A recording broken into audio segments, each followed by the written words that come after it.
ಡಾಕ್ಟ್ರೇ ಹಳ್ಳಿಗೆ ಹೋಗಿ ನಾವೀಗಾಗಲೇ ಹೇಳಿದಾಗೆ ಸರ್ಕಾರ ಒಂದು ಕಾನೂನಿಗೆ ಮುಂದಾಗಿದೆ. ಹಾಗಿದ್ರೆ ಈ ಕಾನೂನು ಏನು, ಇದರಿಂದ ಈ ಸಮಸ್ಯೆ ಬಗೆಹರಿಯುತ್ತಾ, ಇದ್ರ ಬಗ್ಗೆ ಚರ್ಚೆ ಮಾಡೋದಕ್ಕೆ Rajiv Gandhi university of health science ವತಿಯಿಂದ ಸೆನೆಟ್ ಸದಸ್ಯರಂತ ಡಾಕ್ಟರ್ ಕಿರಣ್ ಕುಮಾರ್ ನಮ್ಮ ಜೊತೆ ಇದ್ದಾರೆ. ಸರ್ ನಮಸ್ತೆ, ಕಾರ್ಯಕ್ರಮಕ್ಕೆ ಸ್ವಾಗತ. ಹಾಗೆ ನಮ್ಮ ಶಿವಮೊಗ್ಗ ಸ್ಟುಡಿಯೋದಿಂದ ಈ ಗ್ರಾಮೀಣ ಭಾಗದಲ್ಲಿ ಸೇವೆ ಸಲ್ಲಿಸ್ತಿರುವಂತಹ ವೈದ್ಯರಲ್ಲಿ ಒಬ್ಬರಾದಂತಹ ಡಾಕ್ಟರ್ ರಘುನಂದನ್ ಇದ್ದಾರೆ. ಡಾಕ್ಟರ್ ನಮಸ್ಕಾರ, ಕಾರ್ಯಕ್ರಮಕ್ಕೆ ನಿಮಗೂ ಕೂಡ ಸ್ವಾಗತ. ನಮಸ್ಕಾರ. ಎಸ್, ಚರ್ಚೆಯನ್ನು ಮಾಡೋದಕ್ಕೂ ಮುಂಚೆ ಈ ಸಮಸ್ಯೆ ಏನು ಮತ್ತು ಈಗಿನ ಬೆಳವಣಿಗೆ ಏನು ಅನ್ನೋದ್ರ ಬಗ್ಗೆ ನಾವು ಚರ್ಚೆ ಮಾಡೋದಾದ್ರೆ, ಇನ್ನು ಮುಂದೆ ನಮ್ಮ ಊರಿನಲ್ಲಿ ವೈದ್ಯರೇ ಇಲ್ಲ, ಸರಿಯಾಗಿ ಚಿಕಿತ್ಸೆ ಸಿಗ್ತಾ ಇಲ್ಲ ಅನ್ನೋ ಒಂದು ಮಾತು ಕೇಳಿ ಬರಲ್ಲ ಅನ್ಸುತ್ತೆ. ಯಾಕೆಂದ್ರೆ MBBS ಓದಿದ ಪ್ರತಿಯೊಬ್ಬರೂ ಕೂಡ, ಅಂದ್ರೆ ಈಗ ಓದ್ತಿರುವಂಥ ಪ್ರತಿಯೊಬ್ಬರೂ ಕೂಡ ಗ್ರಾಮೀಣ ಪ್ರದೇಶದಲ್ಲಿ ಕೆಲಸ ಮಾಡಲೇಬೇಕು ಅನ್ನುವಂತಹ ಕಾನೂನು ಜಾರಿಯಾಗಿದೆ. ಇದಕ್ಕೆ ರಾಷ್ಟ್ರಪತಿಗಳ ಅಂಕಿತವೂ ಕೂಡ ಬಿದ್ದಿದೆ. ಹೊಸ ವೈದ್ಯರಿಗೆ ಗ್ರಾಮೀಣ ಸೇವೆ ಕಡ್ಡಾಯ. ವೈದ್ಯಕೀಯ ಸೇವಾ ತರಬೇತಿ ವಿಧೇಯಕಕ್ಕೆ ರಾಷ್ಟ್ರಪತಿ ಅಂಕಿತ. ಹೌದು, ಗ್ರಾಮೀಣ ಭಾಗದಲ್ಲಿ ವೈದ್ಯರ ಕೊರತೆಯನ್ನ ನೀಗಿಸಲು ರಾಜ್ಯ ಸರ್ಕಾರ ಮಾಡಿದ ಸರ್ಕಸ್ ಯಶಸ್ವಿಯಾಗಿದೆ. ವೈದ್ಯರಿಗೆ ಎಷ್ಟೇ ಸಂಬಳ ಕೊಡ್ತೀವಿ ಅಂದ್ರೂ ಗ್ರಾಮೀಣ ಭಾಗದಲ್ಲಿ ವೈದ್ಯರ ಕೊರತೆ ನೀಗಿಸಲು ಸರ್ಕಾರಕ್ಕೆ ಇದುವರೆಗೂ ಸಾಧ್ಯವಾಗಿರಲಿಲ್ಲ. ಆದ್ರೆ ಈಗ ಸರ್ಕಾರ ಜಾರಿಗೆ ತಂದಿರುವ ಈ ಮೂಲಕ ಸರ್ಕಾರದ ಪ್ರಯತ್ನಕ್ಕೆ ಯಶಸ್ಸು ಸಿಕ್ಕಿದೆ. ಇನ್ಮುಂದೆ MBBS ಸೇರಿದಂತೆ ಉನ್ನತ ವೈದ್ಯಕೀಯ ವ್ಯಾಸಂಗ ಮುಗಿಸಿದ ವಿದ್ಯಾರ್ಥಿಗಳು ಪದವಿ ಪ್ರಮಾಣ ಪತ್ರ ಪಡೆಯಲು 1 ವರ್ಷ ರಾಜ್ಯದ ಗ್ರಾಮೀಣ ಪ್ರದೇಶದಲ್ಲಿ ಸೇವೆ ಮಾಡಲೇಬೇಕು. ಏನಂದ್ರೆ ನಮಗೆ ಕಂಪಲ್ಸರಿ ರೂರಲ್ ಸರ್ವಿಸಸ್ ಬಿಲ್ಗೆ ಅಪ್ರೂವಲ್ ಸಿಕ್ಕಿದೆ. I got a call. I don't have the copy. I'll try to get the copy. And it was out a lot of persuasion. This rural compulsory bill has been approved and I have got a call. But I said I want to see the copy. They said they will send it to me today. 1 year compulsory service ಇರೋದ್ರಿಂದ this is actually a great news to health department. ಯಾಕಂತಂದ್ರೆ ಅವ್ರದ್ದು ಎಲ್ಲ post fill up ಆಗುತ್ತೆ. No penalty clause is there for this. ಹೊಸ ಕಾನೂನಿನಲ್ಲಿ ಇರೋದೇನು? ವೈದ್ಯಕೀಯ ಪದವಿಗೆ ಗ್ರಾಮೀಣ ಸೇವೆ ಕಡ್ಡಾಯ. ರಾಜ್ಯದಲ್ಲಿ ವ್ಯಾಸಂಗ ಮಾಡಿದ ಎಲ್ಲ ವಿದ್ಯಾರ್ಥಿಗಳಿಗೆ ಅನ್ವಯ. MBBS ಪದವೀಧರರು ಪ್ರಾಥಮಿಕ ಆರೋಗ್ಯ ಕೇಂದ್ರದಲ್ಲಿ ಸೇವೆ. ಸ್ನಾತಕೋತ್ತರ ಪದವಿ ಪಡೆದವರಿಗೆ ತಾಲೂಕು ಆಸ್ಪತ್ರೆಯಲ್ಲಿ ಕೆಲಸ. ಸರ್ಜನ್ಗಳು ಜಿಲ್ಲಾ ಆಸ್ಪತ್ರೆಯಲ್ಲಿ ಸೇವೆ. ಗ್ರಾಮೀಣ ಸೇವೆ ಸಂದರ್ಭದಲ್ಲಿ ವಿದ್ಯಾರ್ಥಿಗಳಿಗೆ ಸ್ಟೈಫಂಡ್. ಗ್ರಾಮೀಣ ಸೇವೆ ಸಲ್ಲಿಸದವರಿಗೆ 15 ರಿಂದ 30 ಲಕ್ಷ ದಂಡ. ಗ್ರಾಮೀಣ ಸೇವೆ ಸಲ್ಲಿಸದಿದ್ದಲ್ಲಿ ಪದವಿ ಪ್ರಮಾಣ ಪತ್ರ ಇಲ್ಲ. NRI ಹಾಗೂ ವಿದೇಶಿ ವಿದ್ಯಾರ್ಥಿಗಳಿಗೂ ಅನ್ವಯ. ದಂಡ ಕಟ್ಟಿ ಸೇವೆಯಿಂದ ವಿನಾಯಿತಿ ಪಡೆಯಲು ಅವಕಾಶ ಇಲ್ಲ. ಸರ್ಕಾರ ಈ ಕಾಯ್ದೆಯನ್ನ ಜಾರಿಗೊಳಿಸಿರುವುದರಿಂದ ಪ್ರತಿ ವರ್ಷ 4,000ಕ್ಕೂ ಹೆಚ್ಚು ವೈದ್ಯರು ಗ್ರಾಮೀಣ ಸೇವೆಗೆ ಲಭ್ಯವಾಗಲಿದ್ದಾರೆ. ಪದವಿ ಪಡೆದ ನಂತರ 5% ವಿದ್ಯಾರ್ಥಿಗಳು ಗ್ರಾಮೀಣ ಭಾಗದಲ್ಲಿ ಸೇವೆ ಮಾಡಲು ಮನಸ್ಸು ಮಾಡಿದ್ರೆ ಸರ್ಕಾರದ ಪ್ರಯತ್ನ ಯಶಸ್ಸಾದಂತಾಗುತ್ತದೆ. ಒಟ್ಟಾರೆ ಇನ್ಮುಂದೆ ಹಳ್ಳಿ ಆಸ್ಪತ್ರೆಗಳಲ್ಲಿ ವೈದ್ಯರಿಲ್ಲದೆ ರೋಗಿಗಳು ಪರದಾಟ ಅನ್ನೋ ಮಾತು ತಪ್ಪಲಿದೆ.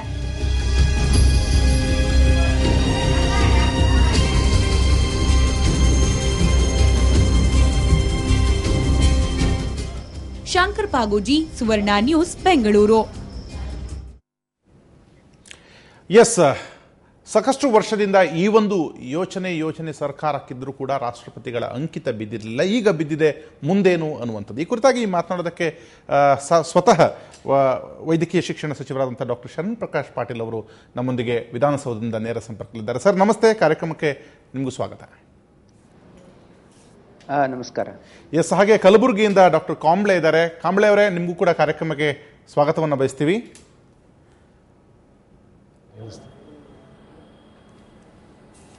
ಹಾಗೆ ಡಾಕ್ಟರ್ ಪದ್ಮಾ ಅವರು, ಸ್ತ್ರೀರೋಗ ತಜ್ಞರು, ಅವರು ಕೂಡ ನಮ್ಮ ಸ್ಟುಡಿಯೋದಲ್ಲಿದ್ದಾರೆ. ಪದ್ಮಾ ಅವರು ನಮಸ್ತೆ, ನಿಮಗೂ ಕೂಡ ಕಾರ್ಯಕ್ರಮಕ್ಕೆ ಸ್ವಾಗತವನ್ನು ಬಯಸ್ತಾ.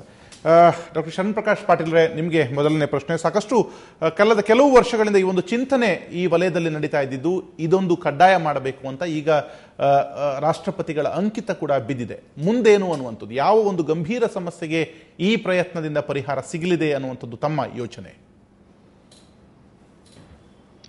ಈಗ ಈ ಕಾಯ್ದೆ ಜಾರಿಗೆ ಬರೋದ್ರಿಂದ ಖಂಡಿತವಾಗಿ ಗ್ರಾಮೀಣ ಪ್ರದೇಶದಲ್ಲಿ ಏನು ವೈದ್ಯರ ಕೊರತೆ ಇತ್ತು, ಅದು ಖಂಡಿತವಾಗಿ ಅದು ಈಗ ಆ ಸಮಸ್ಯೆ ಇರೋದಿಲ್ಲ. ಯಾಕಂದ್ರೆ ಪ್ರತಿ ವರ್ಷ ಸುಮಾರು 5,000 ಡಾಕ್ಟರ್ಸು ಪಾಸ್ ಆಗ್ತಾರೆ ನಮ್ಮ ಕರ್ನಾಟಕ ರಾಜ್ಯದಲ್ಲಿ.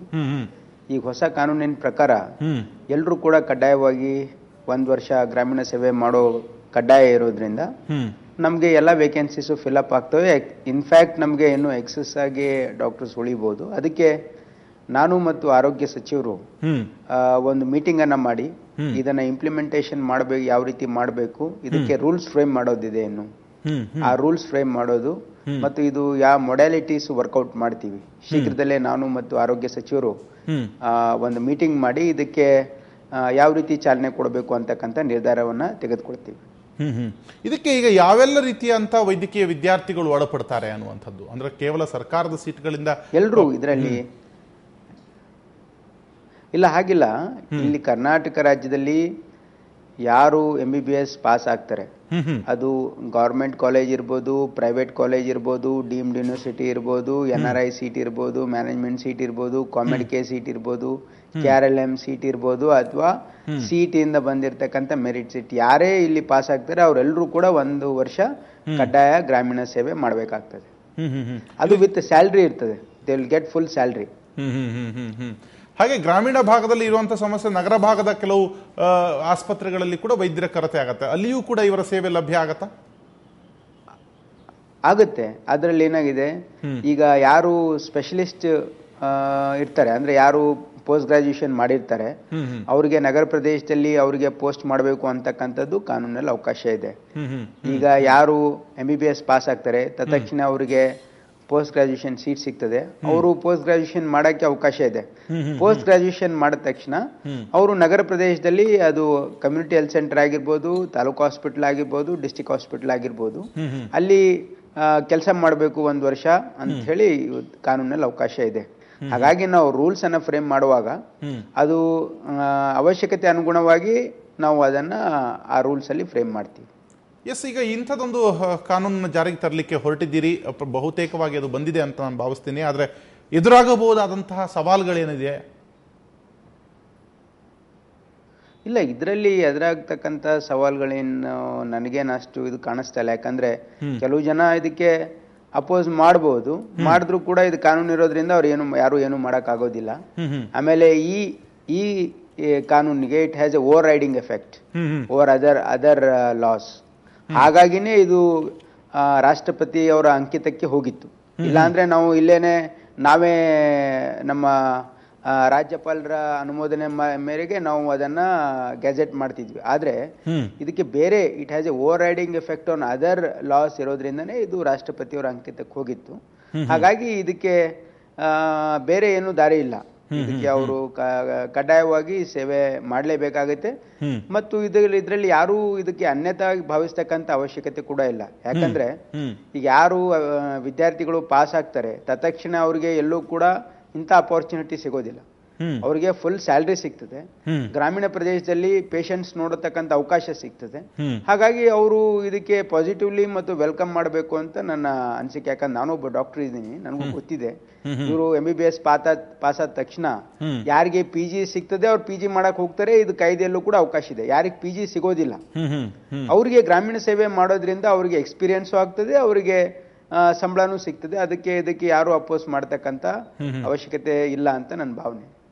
ಎಸ್, ಇದು ಅಂದ್ರೆ ಜಾಗೃತ ಆಗಬೇಕು ಅನ್ನೋದು ಒಂದು ರೀತಿಯಾಗಿ ಕಾನೂನು ಕಡ್ಡಾಯ ಮಾಡಲಾಗ್ತಾ ಇದೆ, ಇನ್ನೊಂದು ಕಡೆ ಜಾಗೃತ ಆಗಬೇಕು ಅನ್ನೋಂಥದ್ದು. ನಾನು ಬ್ರೇಕ್ ಹೋಗೋದಕ್ಕೂ ಮುಂಚೆ ಒಂದು ಶಾರ್ಟ್ ರಿಯಾಕ್ಷನ್ ಕಿರಣ್ ಕುಮಾರ್ ಅವರಲ್ಲಿ ತೆಗೆದುಕೊಳ್ತೇನೆ. ಇವತ್ತು ಸರ್ಕಾರದ ಇಂಥದ್ದೊಂದು ಕಾನೂನು ವೈದ್ಯಕೀಯ ವಿದ್ಯಾರ್ಥಿಗಳಿಗೆ ಯಾವ ರೀತಿಯಾಗಿ ಅವರು ವಿದ್ಯಾರ್ಥಿಗಳು ಯಾವ ರೀತಿಯಾಗಿ ಇದನ್ನ ಸ್ವೀಕರಿಸ್ತಾರೆ ಅನ್ನುವಂಥದ್ದು.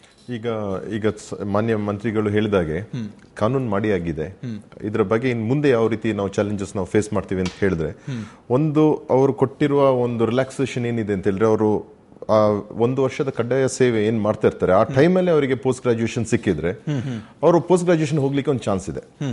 ಈಗ ಸೊ ಅವರಿಗೆ ಎಜುಕೇಶನ್ ಯಾವತ್ತೂ ಡಿಸ್ಕಂಟಿನ್ಯೂ ಆಗಲ್ಲ. ಬಹುಶಃ ಪೋಸ್ಟ್ ಗ್ರಾಜುಯೇಷನ್ ಮುಗಿಸಿ ಬಂದ ಮೇಲೆ ಈಗ 4 ತಿಂಗಳಲ್ಲಿ ಅವ್ರಿಗೆ ಸಿಕ್ಕಿದೆ ಅಂತ ಹೇಳಿದ್ರೆ ಅವ್ರಿಗೆ ಉಳಿದಿರೋದು ಇನ್ನು 8 ತಿಂಗಳು ಪೋಸ್ಟ್ ಗ್ರಾಜುಯೇಷನ್ ಆದ್ಮೇಲೆ ಬಂದು ಮುಗಿಸ್ಕೊಳ್ಬಹುದು. ಚಾಲೆಂಜಸ್ ನಾವು ಏನ್ ಫೇಸ್ ಮಾಡ್ತೀವಿ ಅಂತ ಹೇಳಿದ್ರೆ, ಗ್ರಾಮೀಣ ಪ್ರದೇಶಕ್ಕೆ ಹೋದ ಮೇಲೆ ಅಲ್ಲಿ ಅವರ ಪರಿಸ್ಥಿತಿ ಹೇಗಿರ್ತದೆ, ಅವರಿಗೆ ಮೂಲ ಸೌಕರ್ಯ ಏನಾದ್ರೂ ಉಳಿದಿರ್ತದ. ಈಗ ನಾವು ಫಾರ್ ಎಕ್ಸಾಂಪಲ್ ಸೇವೆ ಕೊಡ್ಬೇಕು ಅಂತ ನಾವೇನ್ ಹೇಳ್ತೀವಿ, ಅದು ಬರೀ ವೈದ್ಯಕೀಯ ವೃತ್ತಿಯಲ್ಲಿ ಇರೋರೇ ಸೇವೆ ಕೊಡ್ಬೇಕಾ? ಗ್ರಾಮೀಣ ಈಗ ಪಂಚಾಯತ್ ಮತ್ತೆ ಈಗ ರೂರಲ್ ಅಂಡ್ ಡೆವಲಪ್ಮೆಂಟ್ ಡಿಪಾರ್ಟ್ಮೆಂಟ್ ಅವರಿಗೆ ಸೇವೆ ಕೊಡಬೇಕು ಅಂತ ಹೇಳೋ ಮನಸ್ಸಲ್ಲಿ ಇರೋದಿಲ್ವಾ? ಅವರು ಅಲ್ಲಿ ಇನ್ಫ್ರಾಸ್ಟ್ರಕ್ಚರ್ ಇಡಬೇಕು ಅಂತ ಹೇಳಿ ಅನ್ಸೋದಿಲ್ವಾ? ಅವರಿಗೆಲ್ಲ ಒಂದು ಕ್ವಾರ್ಟರ್ಸ್ ಡಾಕ್ಟರ್ಸ್ ಗಳಿಗೆ ನೆಟ್ಟಿಗೆ ಕಟ್ಕೊಡ್ಬೇಕು ಅಂತ ಹೇಳಿ ಅನ್ಸೋದಿಲ್ವಾ? ನೀವು ಗ್ರಾಮೀಣ ಪ್ರದೇಶಕ್ಕೆ ಹೋಗಿ ಅಂತ ತಳ್ತೀವಿ.